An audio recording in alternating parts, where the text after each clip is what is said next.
quand nous disons tu peux encore agir, peut-être dans ta conscience tu as abandonné. Peut-être tu ne voulais plus le faire. Peut-être tu n'avais plus l'idée à faire quelque chose. Mais je voulais te dire, avec Dieu, on peut recommencer. Avec Dieu, on ne se limite pas. Le chèque n'est pas le dernier mot de Dieu. Dieu a toujours quelque chose qu'il peut ajouter à la vie d'une personne. La Bible déclare dans 1 Samuel, le verset 30, chapitre 30, le verset 6. La Bible dit, David fit dans une grande angoisse, car le peuple parlait de les lapider, parce que tout avait de l'amertume dans l'âme. Chacun à cause de ses fils et de ses filles, mais David reprit courage en s'appuyant sur l'Éternel, son Dieu. Le problème est que David est allé avec les hommes de Ticlage. Ils sont partis en guerre. Là-bas, ils ont vaincu. Ils ont combattu et ils avaient la victoire dans le pays de Philistins. Et ils rentraient maintenant à Ticlage dans la joie. Mais c'est pendant que David rentrait. Lorsqu'il rentrait, ils sont venus voir la ville de Ticlage. On a tout détruit. On a tout ravagé. Et le peuple maintenant, en voyant qu'ils venaient de la victoire, mais Bayekokuta échec là où ils étaient. C'était un problème pour David.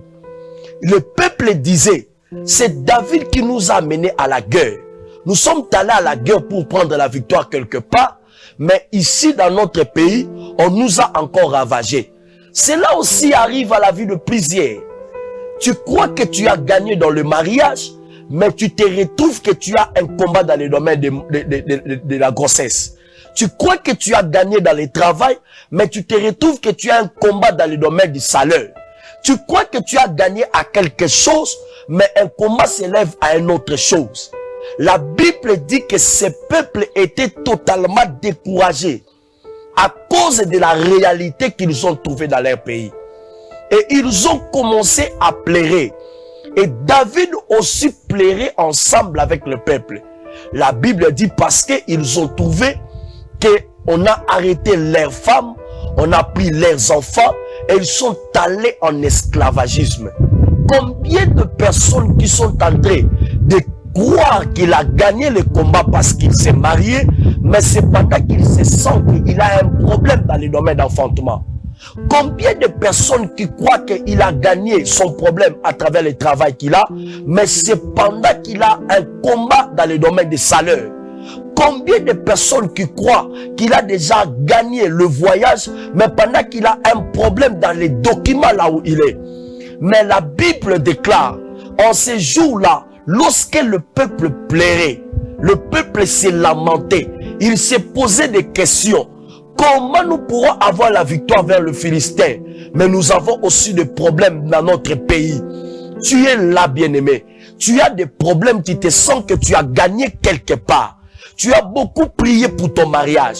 Tu as beaucoup prié pour ta maison. Tu as beaucoup prié pour quitter chez tes parents. Mais au moment où nous parlons, tu te sens que tu as des combats. Tu as des combats pour payer les loyers. Tu as des combats pour vivre la vie stable dans ta maison. Tu as des combats pour avoir des enfants. Maintenant, écoute-moi te dire une chose. La Bible déclare que pendant qu'ils pleuraient ensemble avec David, David était au milieu d'eux.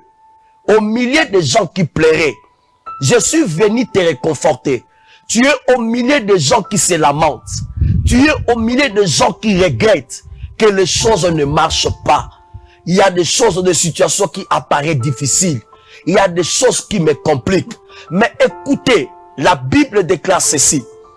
David reprit courage. C'est pendant que tout le monde pleurait, David a repris courage. Je dis, quelqu'un qui est en train de m'écouter, reprends courage. Quelles que soient les choses qui ne marchent pas, l'Éternel te dit, reprends courage. Lève-toi un peu. Donne-toi la force. Ne regarde pas la situation qui te complique. La première des choses, c'est que le Seigneur attend de toi. Reprends courage. La Bible dit, David a repris courage. Pourquoi? Parce qu'il s'est appuyé à quelque chose. Si tu ne t'appuies pas à quelque chose, tu ne répandras pas le courage. La raison pour laquelle David ne s'est pas appuyé de son arme qu'il a vaincu. David ne s'est pas appuyé de son entourage qui était avec lui ensemble. Mais David, la Bible déclare, David s'appuya à l'Éternel son Dieu. Est-ce que tu peux répandre courage en s'appuyant à l'Éternel ton Dieu? La Bible dit, Dieu ne soût jamais. Tout ce qu'il dit dans la vie de l'homme, il le finit par l'accomplir. Reprends courage à ce que le Seigneur t'avait dit. Tu seras la tête et non la queue. Je me tiendrai devant toi. Ce sont des promesses que Dieu t'a données. Ce sont des paroles que Dieu a dit dans ta vie. C'est que l'Éternel attend de toi. Reprends courage, mon frère. Reprends courage, ma soeur. Reprends courage, maman. Reprends courage, papa. Quel que soit tu es limité. Quel que soit tu te sens qu'il n'y a plus de force. Mais Dieu te dit, reprends courage. Un jour, les enfants d'Israël étaient quelque part. Ils se sentaient que Moïse était mort. Et le peuple se posait des questions. Comment nous pourrons sortir de cette situation?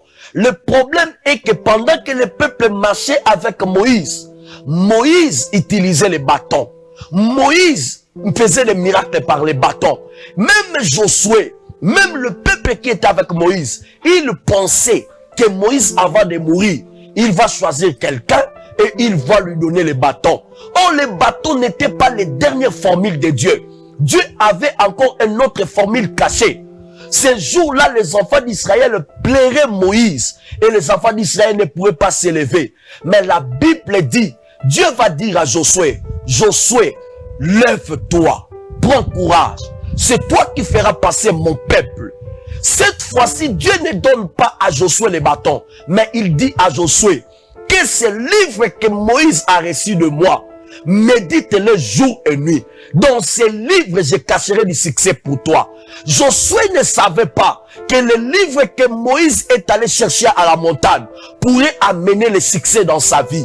Je voulais dire à quelqu'un, il y a des choses que tu ne penses pas. Il y a des choses qui n'est pas dans ta pensée, mais Dieu l'a gardé pour toi. Dieu l'a gardé pour ton avenir. Dieu a encore des choses. Il est le frayeur de chemin. Il a encore des choses pour ta vie que toi tu ne connais pas. Reprends courage, tu peux agir mon frère. Tu peux agir ma soeur. Tu peux voir encore la main de Dieu dans ta vie. Tu peux témoigner encore que le Seigneur est passé dans ta vie.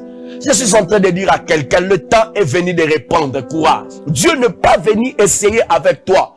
Le jour qu'il a vu Marie, il a dit à Marie, je viens de chez Élisabeth.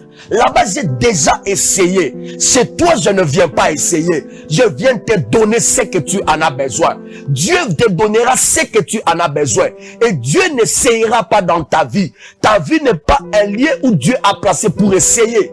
Mais ta vie est un lieu que Dieu a placé pour manifester sa gloire sur la terre des vivants. Tu es le missionnaire de Dieu. Et Dieu a un projet avec toi. Il agira. Lève-toi. Agis avec Dieu. Le monde ne me verrait pas. C'est ce qu'il a dit dans sa parole. Mais le monde verra Dieu à travers toi. Le monde verra Dieu à travers ta vie. Lorsque le monde verra ce que Dieu a fait, le monde diront, non certainement, celui-ci, gloire à Dieu. Écoutez-moi te dire, à chaque instant que le monde dit gloire à Dieu, c'est-à-dire la chose qui est sortie de la personne ne vient pas de la personne, mais cela vient de Dieu. Le résultat de ta vie, c'est que le Seigneur attend que le monde dise gloire à Dieu. Est-ce que Osaka Gaye, en tout cas gloire à Dieu. Est-ce que histoire est changée Kagaye, en tout cas gloire à Dieu. Est-ce que ton imaki kakoki kokomaboy, en tout cas gloire à Dieu. Agis, l'Éternel est avec toi. Tu peux encore agir.